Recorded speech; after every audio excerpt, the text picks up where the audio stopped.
我是 Sophie。那这次我又买了什么呢？就是它，Waffle Maker。我买它呢，主要是因为早餐嘛，想吃的多样化一点，不想每天都吃吐司啊、pancake 啊，或者是 oatmeal，所以说想买个 Waffle Maker， 然后早餐就可以做 waffle 吃了。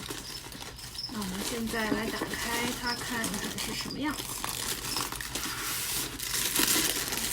不算很重，就一个说明书，还有就是本人了，大概这么大，没有很大，不过足够用了。后里面是这个样子这个样子。我买的这个属于 Classic Waffle Maker， 另外一种叫做 Belgian Waffle Maker， 也就是比利时华夫饼。这两种华夫饼的区别在于，比利时华夫饼会比较大、比较深一些，因为它的机器里面的方格格会比较深。然后它是有温度调节的，这里是调节它的温度。然后呢，我选它呢，这个 Cuisine Art， 是因为我没有说很想买个很 fancy 的 waffle maker， 足够用就好了。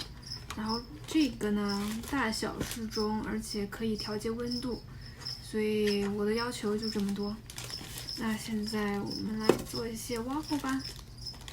制作华夫饼面糊大概会用到这些材料。这个制作面糊的教学视频我会放在信息栏里面和影片最后。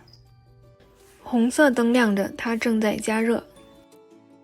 预热已经完成，现在来做第一个华夫饼吧。第一次做华夫饼，做得太丑的话，不要太介意啊。其实丑不丑的无所谓啦，好吃就行。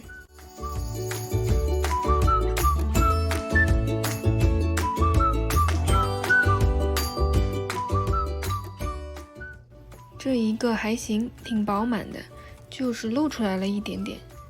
其实这并没有很难，相信大家做的多了，也就越做越漂亮了。现在来做第二个。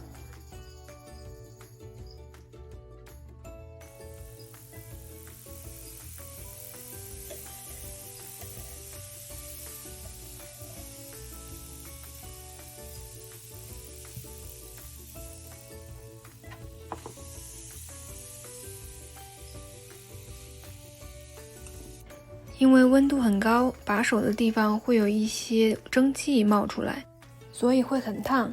打开的时候要小心，不要被烫到了。第三个华夫饼要出炉了。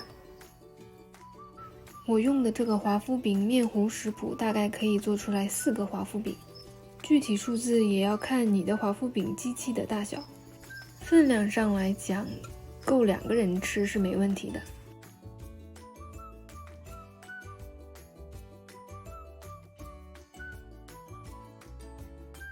最后再浇一点 syrup。 喜欢这个视频的话，别忘了点赞哦。如果想第一时间了解到我又买了什么好东东，那就找到订阅键，把它按下去。